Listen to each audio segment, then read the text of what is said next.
I thought pretending to be sick would reveal who truly loved me. Instead, it revealed who was waiting for me to die. I faked a stroke to test my children, and I lost my home, my company, and the family I thought I had. The only person who cared wasn't my rich son or my successful daughter. It was a nurse who could barely afford her own rent.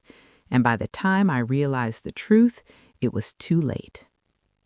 Before I begin, if you've ever lived through betrayal like this, please like, leave a comment, and subscribe to my YouTube. I used to believe that if you gave your children everything, they would one day give you their respect.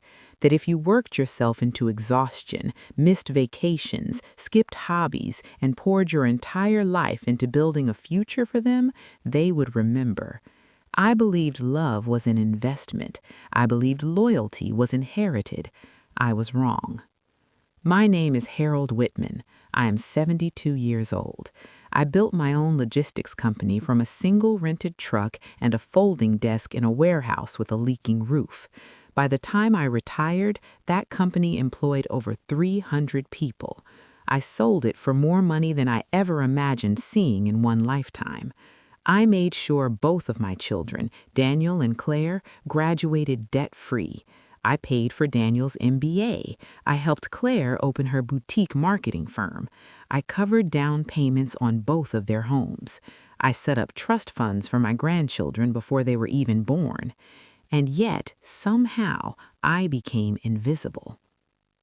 It did not happen all at once. Neglect never does.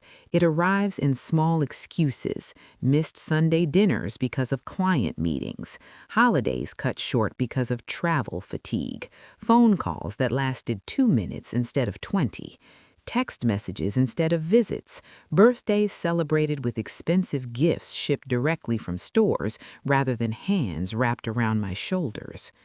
At first, I told myself they were busy. Successful children are busy. That is what I had raised them to be. I told myself this was the price of ambition. I reminded myself how many school recitals I had missed when they were young because I was building the company. Perhaps this was balance. Perhaps this was karma. But something began to feel colder than busyness. Every conversation slowly bent toward money.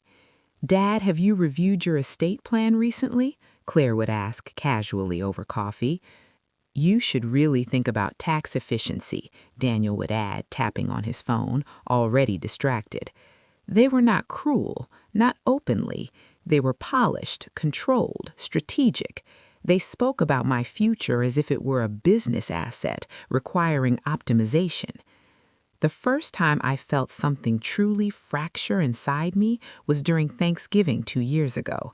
I was sitting at the head of my own dining table, watching my grandchildren argue over who got the last dinner roll, when Daniel leaned toward Claire and whispered, not quietly enough, "The lake house alone will clear at least $2 million in this market." He thought he couldn't hear me. I heard every word. The lake house, the house I bought after their mother died, the house where I learned how to sleep without her breathing beside me, the house where I scattered some of her ashes beneath the old oak tree by the dock. To him, it was a market opportunity. That night, after everyone left, I walked through each room of that house and tried to remember when it stopped being a home and started being an asset. Loneliness is strange when you are wealthy. People assume money cushions it. It doesn't. It amplifies it. The bigger the house, the louder the silence echoes. I would sit in my study some evenings staring at the framed photos of my children when they were small, Daniel missing his front teeth, Claire clutching her stuffed rabbit, and I would ask myself where those children had gone. When they visited, they rarely stayed long. Daniel would check his watch. Claire would answer emails mid-conversation. My grandchildren did not know the stories of how their father used to be afraid of thunderstorms or how their mother once insisted on sleeping in my bed for an entire month after her goldfish died. Those stories died quietly because no one asked for them anymore. The suspicion did not come from one dramatic moment. It grew from 1,000 small omissions. They never asked how I was feeling. They never asked if I was lonely.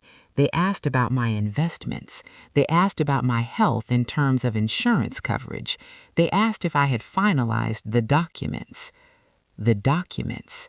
Power of attorney, medical directives, trust amendments.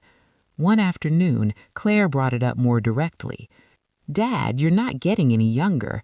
We just want to make sure everything is smooth if something happens. If something happens. The way she said it felt rehearsed. That night I lay awake and considered a thought that frightened me more than death itself. What if the only thing tying me to my children now was the anticipation of inheritance? It felt like betrayal, even thinking it. But doubt once planted demands proof, and that is how the idea was born. It was reckless, immature, almost theatrical, but grief and loneliness do strange things to an aging man's judgment. I did not want to confront them directly. I wanted to see who they were when they believed I was vulnerable, when I was no longer the strong, independent patriarch controlling the accounts. I wanted to know if love remained when power disappeared. So I made a decision that would unravel everything. I called my family doctor, an old golfing friend, and asked hypothetical questions about mild stroke symptoms, slurred speech, drooping facial muscles, temporary weakness. He laughed at first, thinking I was merely being dramatic. I did not tell him what I was planning. I only listened carefully. 2 weeks later, I invited Daniel and Claire for Sunday dinner at the lake house. I told them I had something important to discuss. That was enough to guarantee their attendance. The plan was simple. During dessert, I would simulate a stroke, slur my words, let my fork fall, lean to one side. I would allow them to call 911.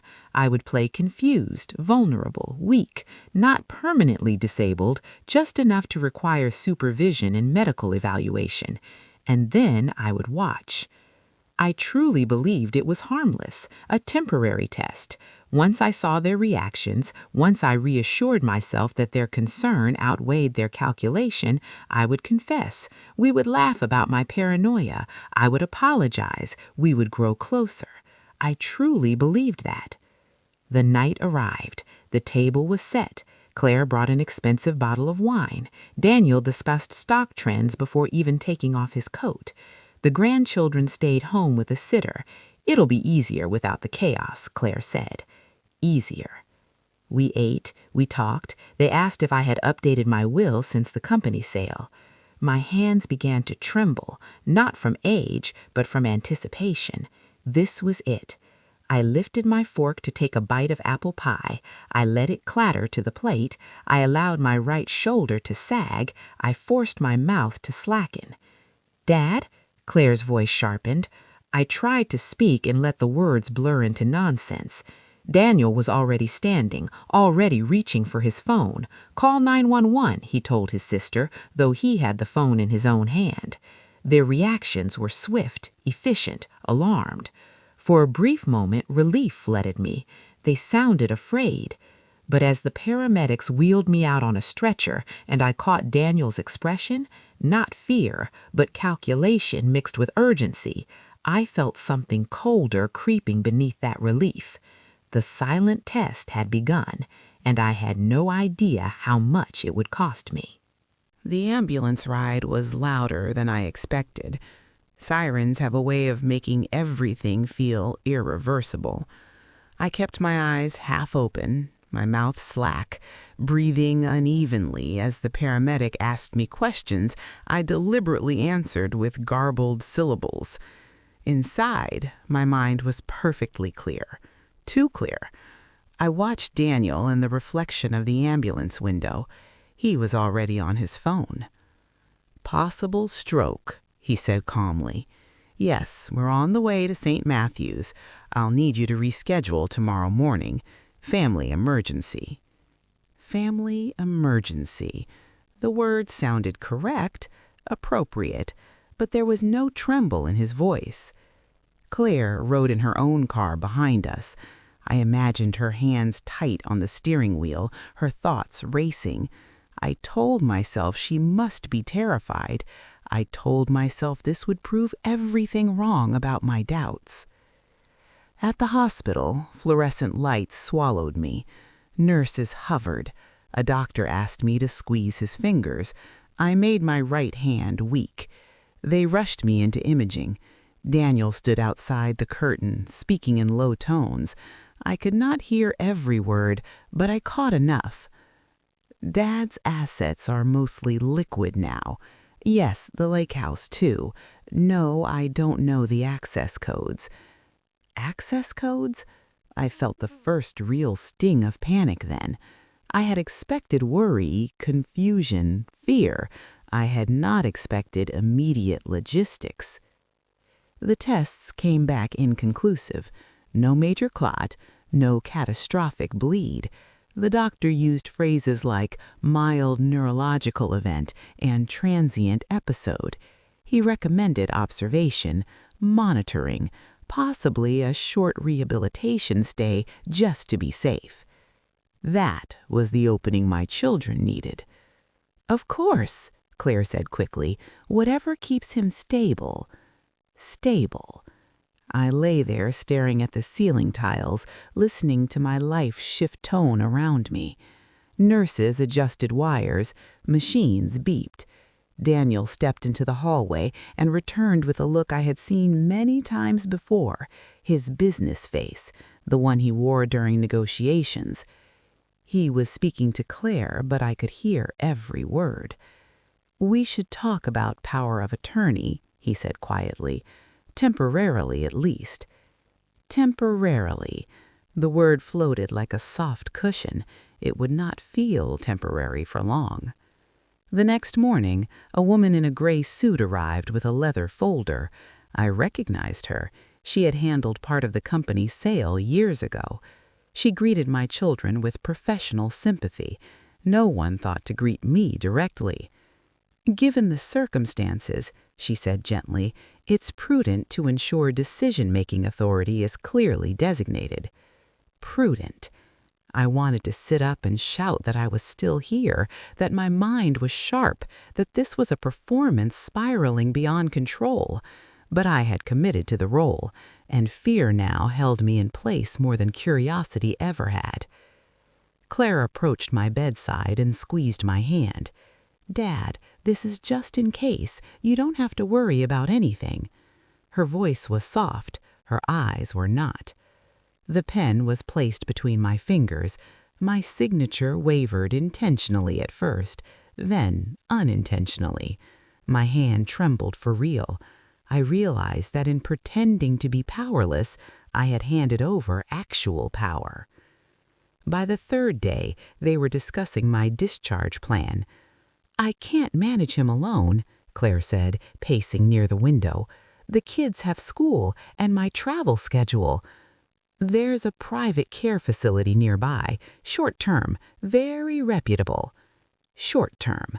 Every decision wore that word like perfume. Temporary, short-term, just until you're better. I nodded weakly when they asked if I understood. I even allowed a tear to slip from my eye.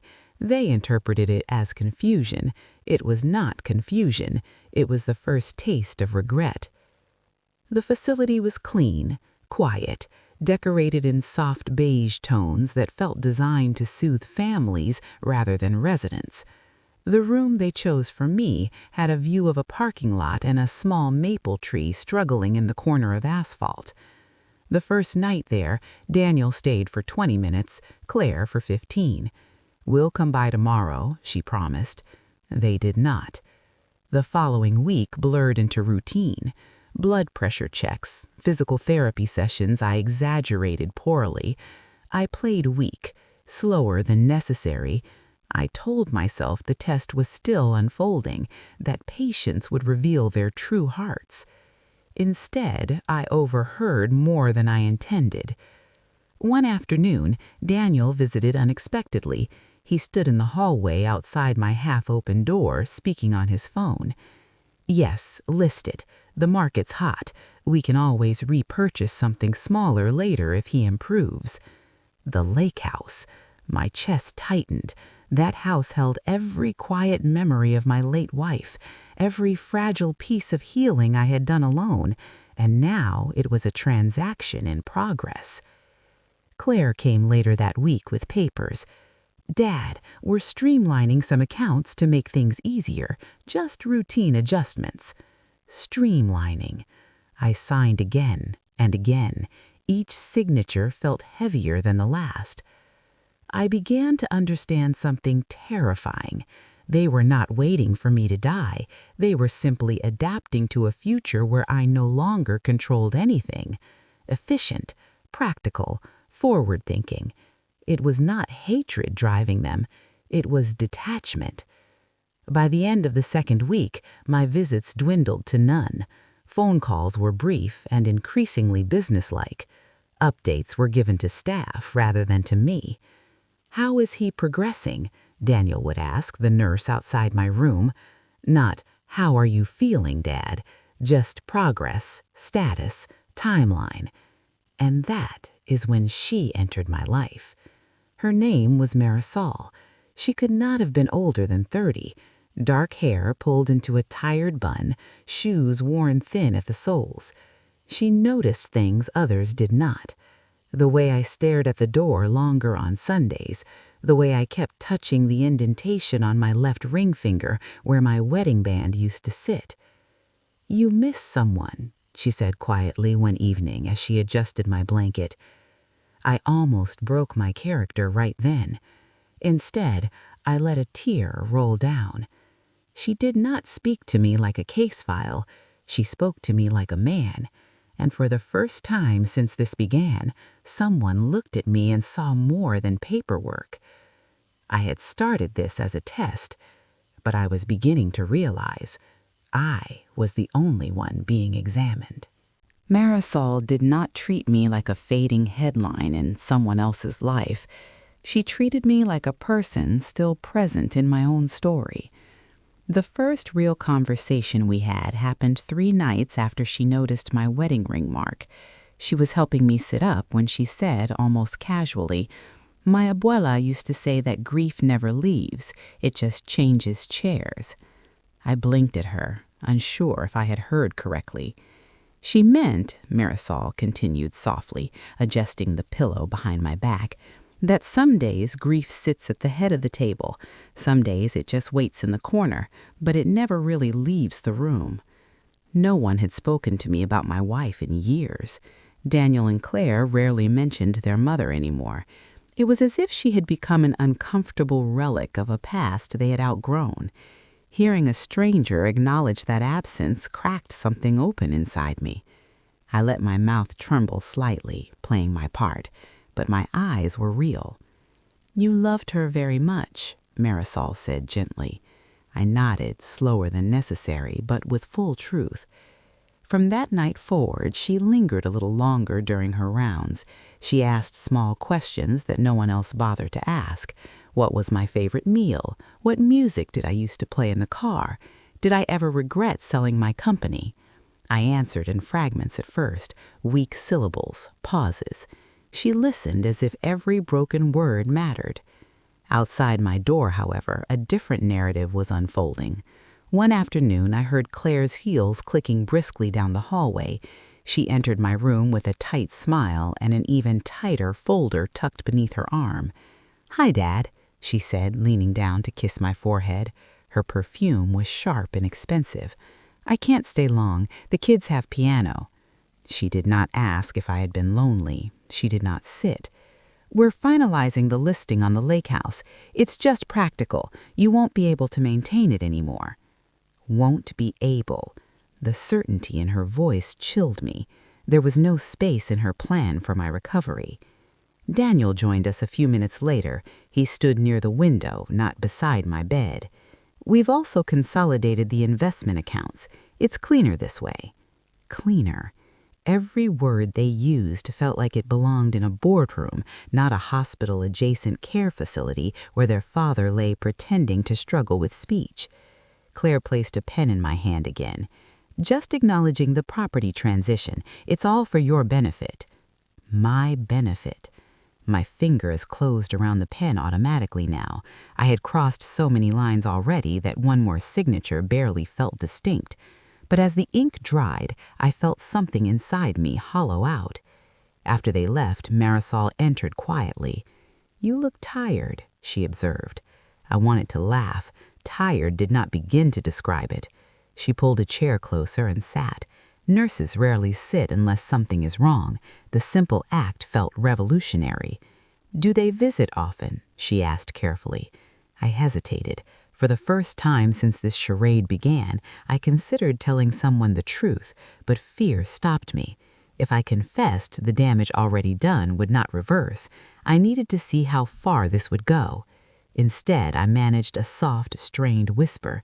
"Busy." She studied my face longer than most people dared. "My mama works 2 jobs. She still calls my abuela every night, even if it's just 5 minutes. There was no accusation in her voice, only contrast. That evening, I lay awake staring at the ceiling, replaying every decision that had brought me here. I wanted proof, evidence, clarity.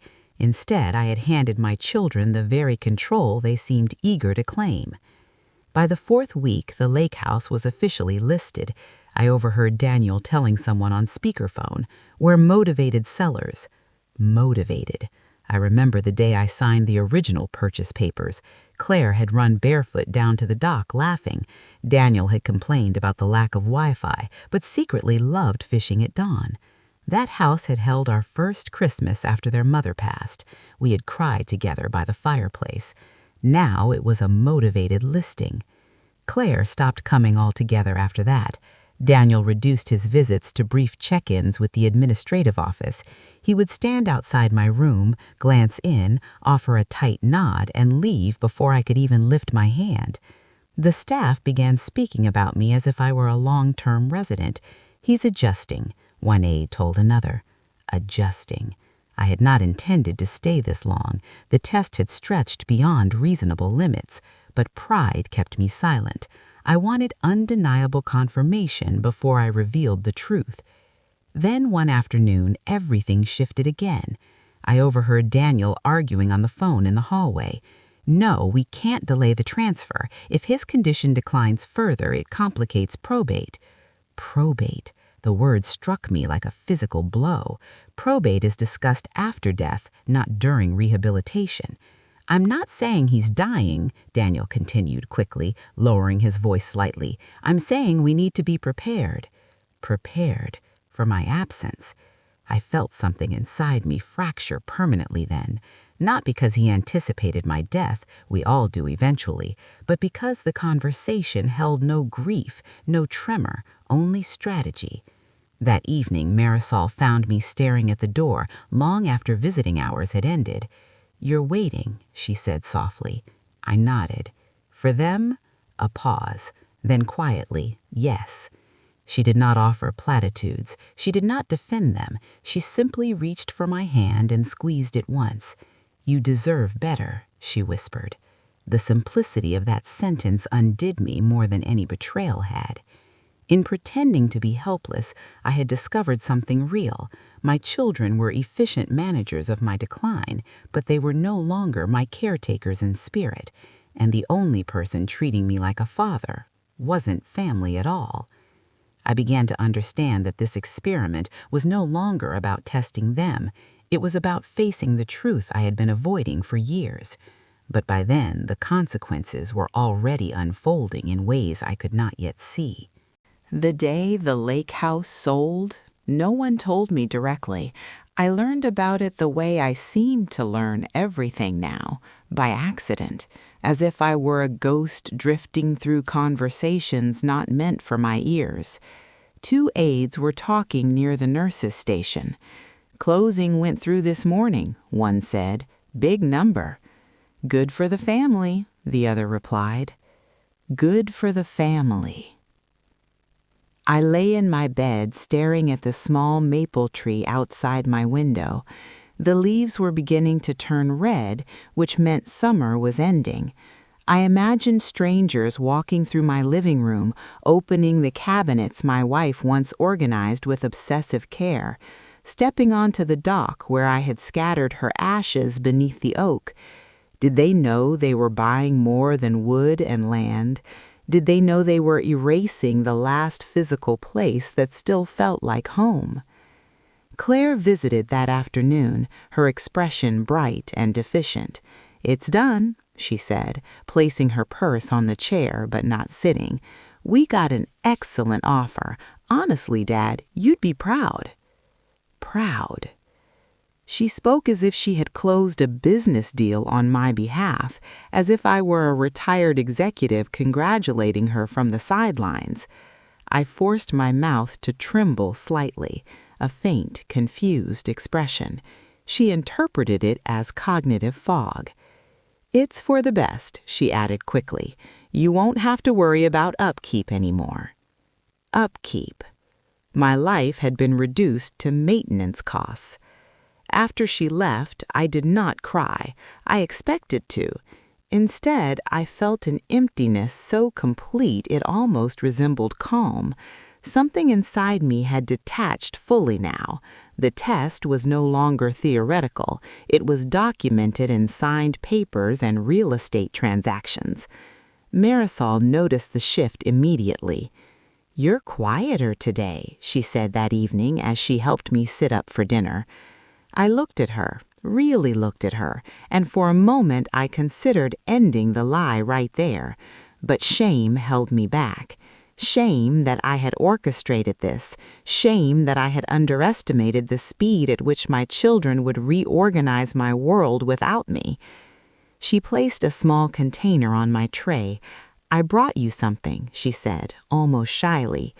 Inside was arroz con pollo, homemade. My mama made extra. Houstician food gets old. No one had brought me home-cooked food in years. I took a slow bite. It tasted like warmth, like kitchens and family tables, and voices overlapping. My throat tightened for reasons unrelated to my performance. "Good?" she asked. I nodded, unable to fake anything in that moment because the gratitude was real. Over the next week, she told me more about her life in pieces between tasks. She was working double shifts to help pay her younger brother's college tuition. Her father had left when she was 12. Her mother cleaned offices at night. Money was always tight. Time was always scarce. And yet she still sat with me. Meanwhile, my own children were discussing long-term care options. I overheard Daniel speaking with the facility director one morning. "If his progress plateaus, we'll need to consider permanent residency," he said.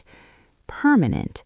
The word echoed louder than any siren from that first night. Permanent meant I would not return home. Permanent meant my belongings would be sorted, distributed, archived. Permanent meant I would fade neatly into a managed space while they continued upward. I had intended to reveal the truth long before it reached this point, but every day I delayed made confession harder. How would I explain it now, that I had faked a stroke, that I had manipulated them to prove a suspicion, that I had signed away control voluntarily? The consequences were no longer hypothetical. My accounts had been restructured, my property sold, authority transferred. And then came the final blow. Daniel visited alone one afternoon. He stood at the foot of my bed, hands in his coat pockets. "We've decided it's best if we move forward with the trust activation," he said, speaking slowly as if addressing a child. "Protects everyone. Given your condition," he continued, gesturing vaguely toward my body, "it's the responsible thing." He did not ask how I felt about it. He did not sit. He did not touch my hand. I realized then that I was no longer their father in that room. I was a liability being managed. After he left, Marisol found me staring at the wall. "Bad day?" she asked gently. I swallowed. For the first time, the act of pretending felt unbearable. "Marisol," I whispered, my voice stronger than it had been in weeks. She paused. "That's the clearest I've heard you speak," she said quietly. I met her eyes. Fear pulsed in my chest. The lie hovered between us, fragile and heavy. But before I could say anything more, the door opened and an administrator stepped in, holding a clipboard. "We'll need to discuss long-term placement paperwork," she said briskly. "Your children have authorized it."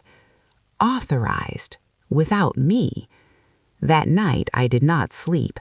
I stared at the ceiling and counted the costs of my experiment. I had wanted reassurance. Instead, I had documented detachment. I had given them the very leverage I feared they desired. And yet, amidst the wreckage, one truth stood quietly. The only person who saw me as human had nothing to gain from me. I began to understand that the test was over. The question now was not whether my children loved me the way I once believed. The question was what I would do with the knowledge that they did not. Because if I revealed the truth now, everything would explode. And if I stayed silent, I would disappear permanently. For the first time since this began, I realized I might truly lose everything. The decision to end the lie did not come in a burst of courage. It came in exhaustion. I was tired of pretending to struggle with words when my mind was sharp. Tired of watching nurses adjust my blanket as if I were fragile porcelain. Tired of hearing my children discuss my life in future tense while I lay there very much alive. But more than that, I was tired of what I was becoming. There is something corrosive about sustained deception. Even when you believe it is justified, it reshapes you. I had begun this as a father seeking reassurance. I was now a man hiding in his own body. The morning everything shifted, Marisol was helping me brush my teeth. She handed me the toothbrush the way she always did, gently, patiently, as if I were capable but hesitant. "Try today," she encouraged softly. "Just a little more pressure." I looked at my reflection in the small mirror above the sink. My face looked older than 72, not because of wrinkles, because of shame. Without thinking, I squeezed the toothbrush firmly, too firmly. My grip was steady, strong. There was no tremor. Marisol noticed instantly. Her eyes met mine in the mirror. She didn't speak, she just watched. I lowered the brush slowly. "I can explain," I said. My voice was clear, fully clear. For a long moment, neither of us moved. The only sound was the faint hum of the hallway outside. "You're not," she began carefully. "No, I'm not." Her expression did not shift to anger the way I feared. It shifted to something far more unsettling, disappointment. "Why?" she asked. There was no accusation in her tone, just confusion, hurt. I sank back onto the bed and told her everything. About Thanksgiving, about overhearing the lake house conversation, about the power of attorney, about wanting proof that I still mattered beyond my bank accounts, about staging the collapse at dinner. I expected her to laugh at the absurdity or scold me for the recklessness. Instead, she listened quietly, hands folded in her lap. "When did you plan to stop?" she asked softly. I thought it would only take a few days, a week at most. And now? Now I don't know how to undo it. That was the truth. The web had grown too large. Legal documents had been executed, property sold, trusts activated, authority transferred. My children had already begun reorganizing their lives around my supposed decline. "You trusted fear more than you trusted conversation," she said gently. The words landed harder than any insult could have. She was right. I had not confronted Daniel or Claire directly about my loneliness. I had not told them how invisible I felt. I had chosen a test over a conversation, a performance over vulnerability, and now the consequences were real. "What should I do?" I asked her quietly. She hesitated. I could see the ethical conflict flicker across her face. Nurses are trained to report irregularities. My confession placed her in an impossible position. "You need to tell them," she said finally. "Not to win, not to punish, just to be honest." Honesty. It sounded simple. It felt terrifying. That afternoon, I asked the administrator to call my children for an urgent meeting. My voice was steady enough now that she blinked in mild surprise, but did not question it. Daniel arrived first. Claire followed 20 minutes later, irritation barely concealed. "What's going on?" Daniel asked, glancing at his watch. I was sitting upright in the chair by the window when they entered. No slouch, no droop. They both froze. "Dad?" Claire whispered. I stood, slowly, deliberately. The silence in that room stretched so tight it felt like it might snap. "I need to tell you something," I said clearly. Daniel's face drained of color. The explanation came out in pieces. I did not dramatize it. I did not accuse them. I simply told the truth, that I had staged the stroke, that I had wanted to see how they would respond, that I had felt increasingly irrelevant in their lives. At first, they stared at me as if I spoke in another language. Then the anger arrived. "You faked a medical emergency?" Daniel's voice rose. "Do you have any idea what you've done?" Claire's eyes filled, not with relief, but fury. "We thought you were dying." "I wanted to know if you cared," I said quietly. "We rearranged everything," Daniel snapped. "We sold property. We restructured accounts. We activated legal protections." "Yes, you did," I replied. The room fell silent again, but the warmth that once existed between us did not return. "You manipulated us," Claire said finally.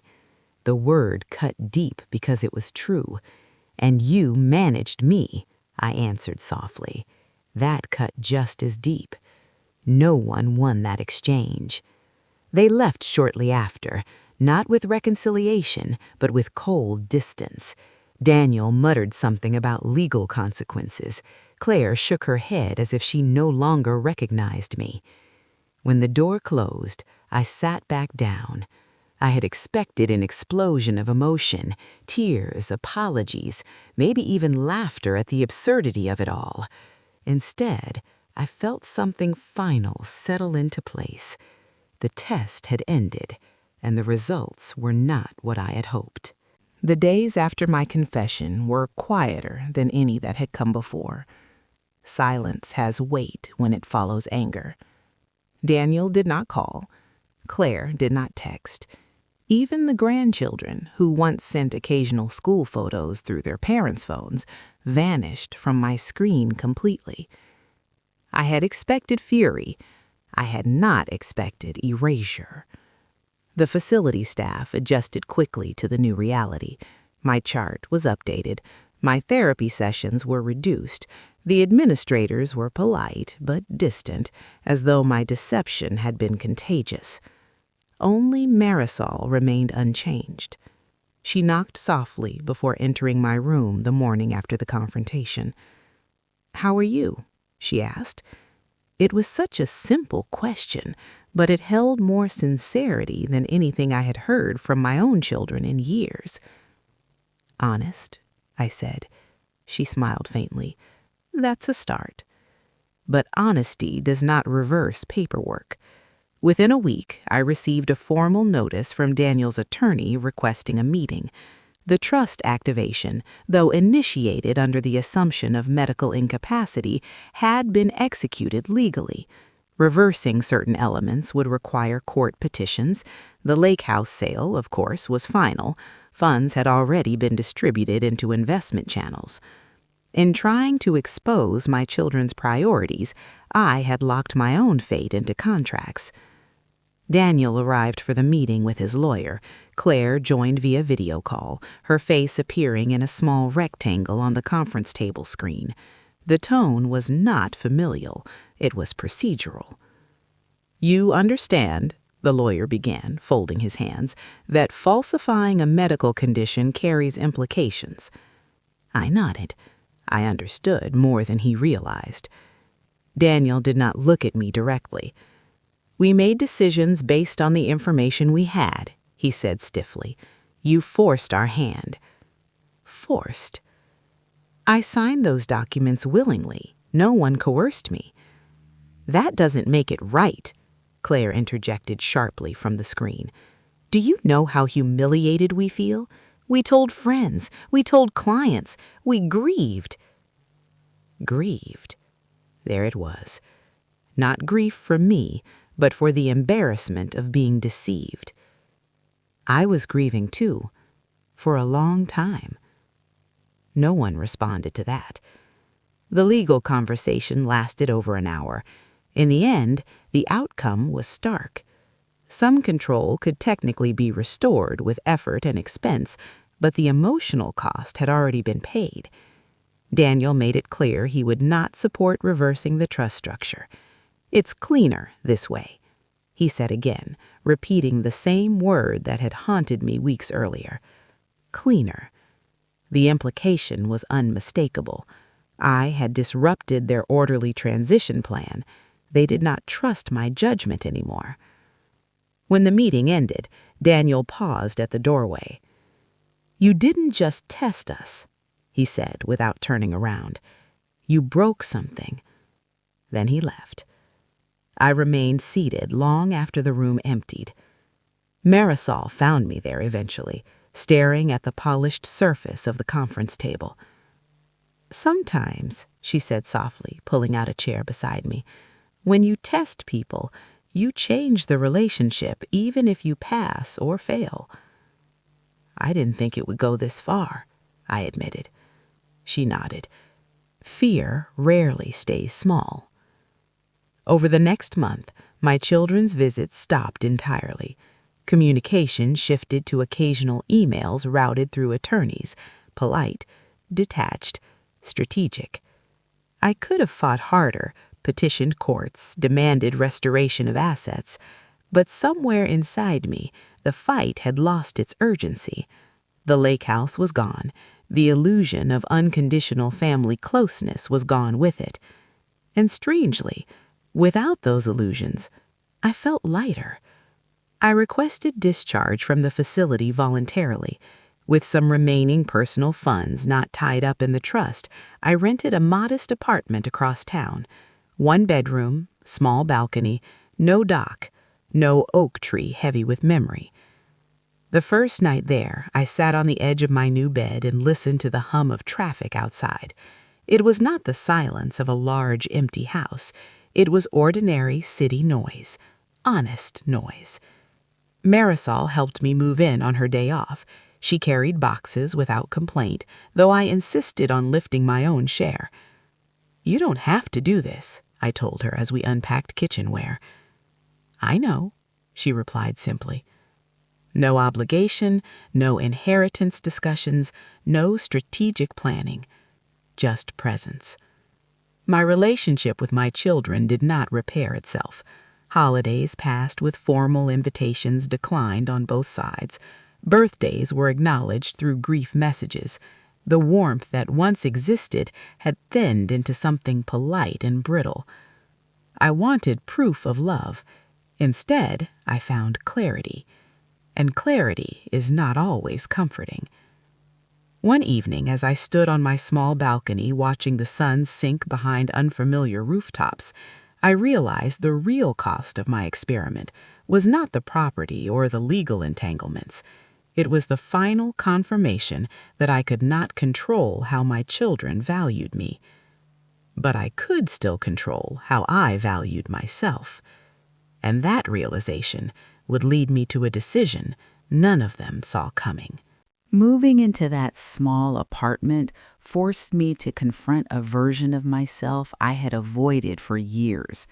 Without the lake house, without the grand dining table, without the framed awards from my company lining the walls, I was simply Harold, a 72-year-old man with time, memory, and an uncomfortable amount of reflection.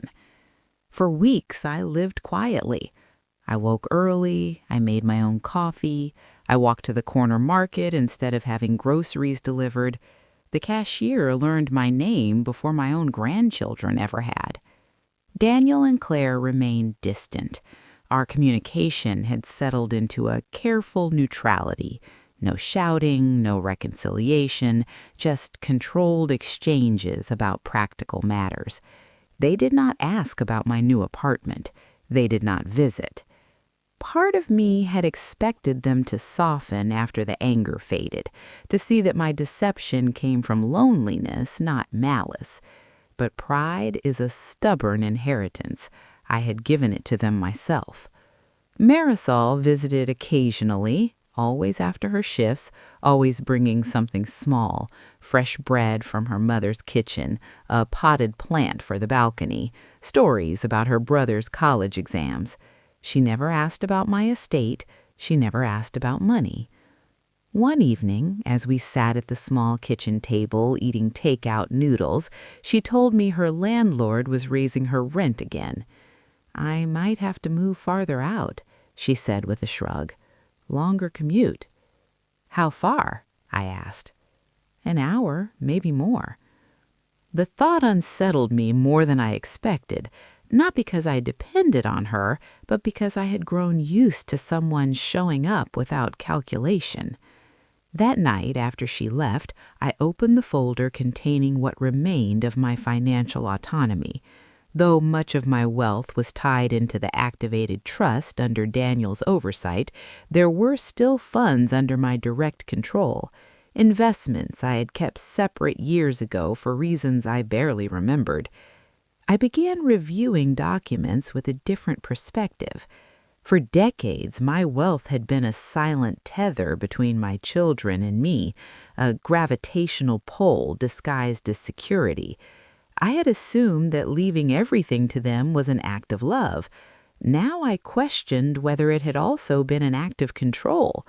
If I gave you everything, you would stay.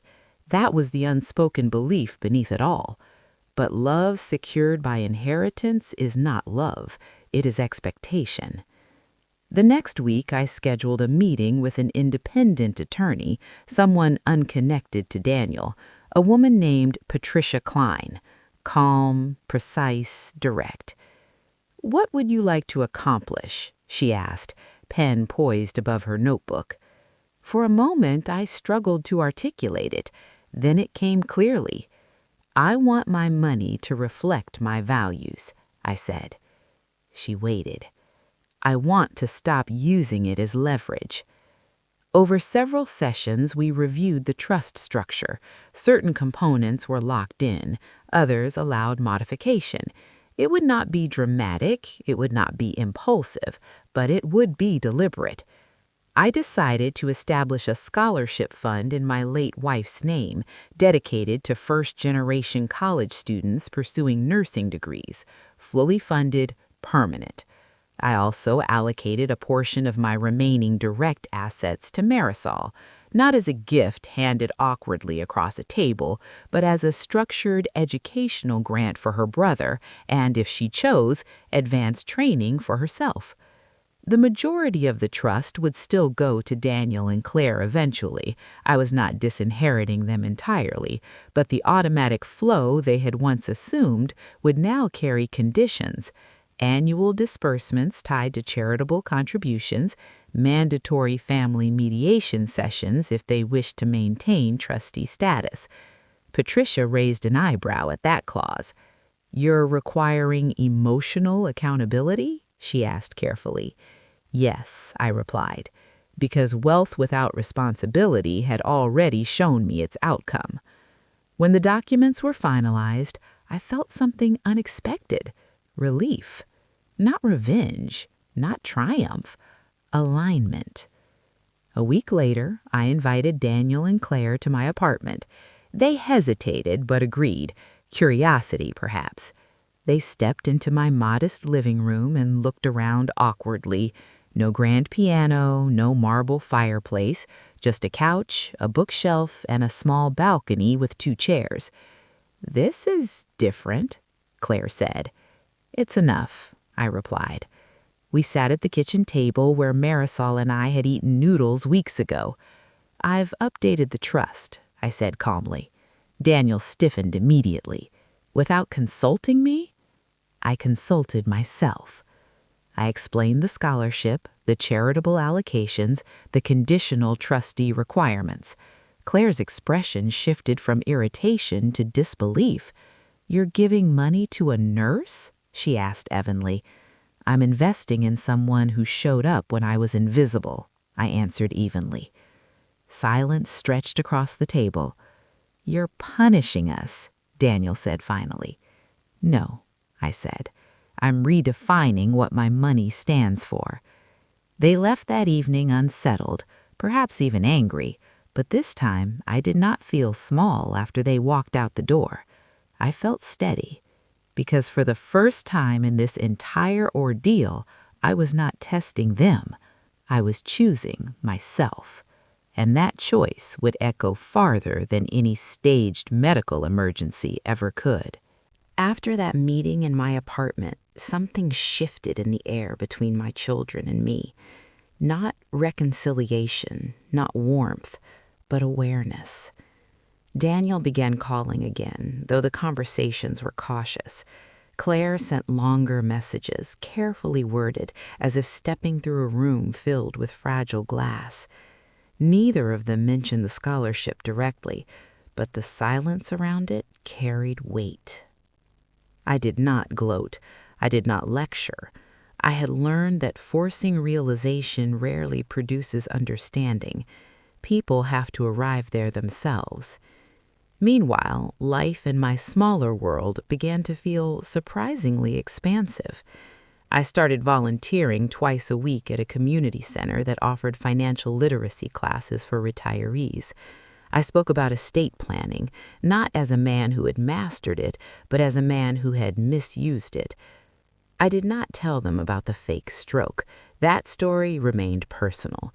But I spoke about communication, about the danger of letting money replace honest conversations. One afternoon, after a session, an elderly woman approached me. "My son only calls when he needs help with bills," she said quietly. "How do you know if it's love or obligation?" I paused before answering. "You don't always know, but you can decide what you'll accept." That had become my quiet mantra. Marisol enrolled in an advanced nursing certification program 3 months later. She resisted at first when she learned about the educational grant. "I can't take this," she said firmly, arms crossed. "It's not charity," I replied. "It's belief." She studied my face for signs of pity. She found none. "You changed my life," she whispered eventually. "No," I said gently. "You reminded me I still had one." As seasons turned, Daniel requested a private dinner, just the 2 of us. We met at a modest restaurant halfway between our homes. He looked older than I remembered, not physically, emotionally. "I've been thinking," he began, staring at his water glass, "about everything." I waited. "When you collapsed that night, I was scared, but I was also already in problem-solving mode." "I know," I said. "That's how I've always dealt with things. Fix it, manage it, optimize it. Like a business." He nodded. "I didn't realize how it must have felt from your side, hearing us talk about assets." There it was, not a full apology, but a crack in the armor. "I should have talked to you," I said, instead of staging a crisis. A faint, reluctant smile touched his lips. That was extreme. "Yes," I agreed. We did not resolve everything that night, but we began something quieter, mutual recognition. Claire took longer, her pride ran deeper, but one afternoon she brought the grandchildren to my apartment unannounced. "It's smaller than your old place," my grandson observed bluntly. "It's warmer," Claire corrected gently, surprising both of us. We sat on the balcony eating ice cream. The children asked about the lake house. I told them stories instead of numbers. Claire listened. Before leaving, she lingered near the doorway. "You didn't know you felt that alone," she said softly. "I didn't tell you," I replied. She nodded, eyes glistening. "I don't want us to be strangers." Neither did I. But rebuilding is slower than breaking. The scholarship in my wife's name awarded its first recipient that spring, a young woman whose father drove a taxi and whose mother worked nights cleaning offices, much like Marisol's family. I attended the small ceremony at the community college auditorium. When the student hugged me with tears in her eyes, I felt something settle inside my chest. Legacy. Not in square footage or stock portfolios, in opportunity. That night, I sat alone on my balcony watching the city lights flicker on one by one. I thought about the man who pretended to be helpless in a hospital bed just to measure his children's love. I did not hate him. He was lonely, frightened of fading, but he had learned something vital. Love cannot be extracted through fear. It cannot be tested like a contract clause. It grows through presence, honesty, and sometimes uncomfortable conversations. I had lost a house. I had strained relationships. I had embarrassed my children and myself. But I had gained clarity. And clarity, I was beginning to understand, is a form of freedom. There was only one final truth left to face. The final chapter of this story did not begin with trauma. It began with a quiet decision I made one morning while drinking coffee on my balcony. The air was cool. The city was slowly waking up. I watched people walking dogs, parents rushing children to school, strangers moving through their lives, unaware of my internal reckoning. For months after the truth came out, I had measured progress by the tone of my children's voices, by how often they called, by whether they stayed longer during visits. But eventually, I realized something important. I could not rebuild trust by monitoring their behavior. I could only rebuild it by changing my own. I stopped waiting for them to prove love. I started living as if connection required participation from both sides. Daniel called me one afternoon with an unexpected request. "Can you come to the office?" he asked. Not his home, not a restaurant, his office. When I arrived, I noticed something different immediately. On the wall behind his desk, there was a framed photograph, not of his company, not of investors, but of our family standing together at the lake house years ago. It was a picture taken before my wife passed away, before money became the dominant language between us. "I put that up recently," he said, following my gaze. "Why?" I asked. "Because I forgot what we were before all of this." His honesty surprised me. He then told me something I had not expected. After our confrontation and the restructuring of the trust, he had started attending therapy, not because I demanded it, but because my confession had forced him to question his own motivations. "I didn't think I cared about the money more than you," he admitted, "but maybe I did." Those words did not erase the damage, but they marked accountability. Claire's transformation came more quietly. She invited me to her home for dinner, not as a negotiation, not as a discussion about finances, but as a father invited to be present. When I arrived, I noticed changes in her home, not luxurious renovations, not upgrades meant to impress, but small personal touches. family photos displayed openly, a handwritten note from her daughter taped to the refrigerator, messy, imperfect, alive. During dinner, she said something that stayed with me. "After you told us the truth," she began carefully, "I realized I had been assuming you would always be there, no matter how I treated you." She paused. "And I took that security for granted." I listened without interrupting. "I don't agree with what you did," she admitted honestly. "It hurt, but it forced me to see how distant we had become." That statement did not absolve me. It did not justify my deception, but it acknowledged that responsibility for distance rarely belongs to one person alone. We began meeting regularly after that, sometimes as a family, sometimes individually. The conversations were not dramatic. They were awkward at times, but they were real. We talked about my late wife openly again. We shared stories about her laughter, her stubborn kindness, her way of correcting us with love. My grandchildren asked questions about her now. They wanted to know who she was. That alone felt like restoration. As for Marisol, her role in my life evolved into something steady rather than symbolic. She completed her certification and secured a better-paying position at another medical center. The educational support I provided allowed her to focus on growth without sacrificing her family obligations.